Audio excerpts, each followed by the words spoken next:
Now it's time for America's Talking, with headlines from across the country, where you can find these headlines below in the description. You can also get the newsletter in your inbox at thecentersquare.com. We start in Ohio, where the city of Columbus plans to spend $50 million in taxpayer funds to lure a women's professional soccer team to join the crew in the capital city. Plans call for the city to convert McCoy Park on the southwest side into a training facility and make improvements to downtown's Scott Miracle Grow Field. If a team comes, it would be the sixth professional sports team to call Columbus home. Now, under that proposal, the private ownership team would invest $300 million in the National Women's Soccer League franchise.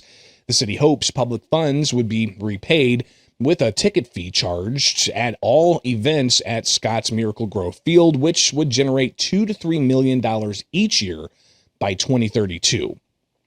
Meanwhile, in Washington State, Seattle City Council members say the city's aging library system, desperate need of more money, voting Wednesday to add nearly $70 million in taxpayer funds to the mayor's proposed $410 million tax levy.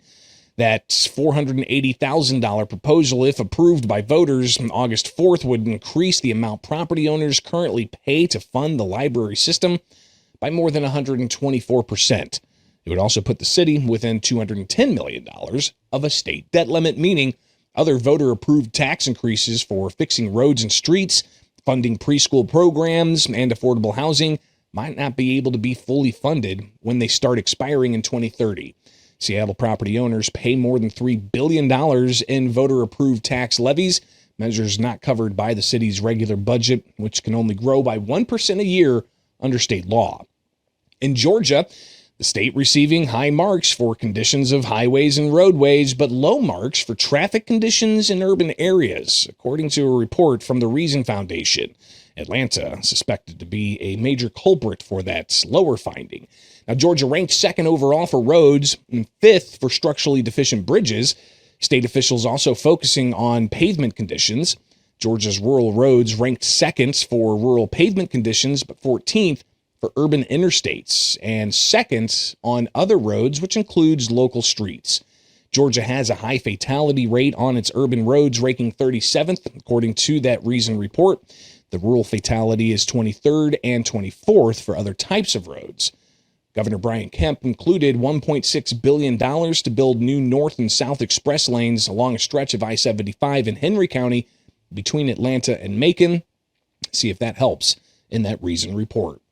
And in Missouri, Freedom Principal Mo is publicly supporting a set of proposed constitutional amendments in the Show Me State that would phase out Missouri's individual income tax, limit government revenue growth, and expand taxpayer protections, according to a statement released by that group's president.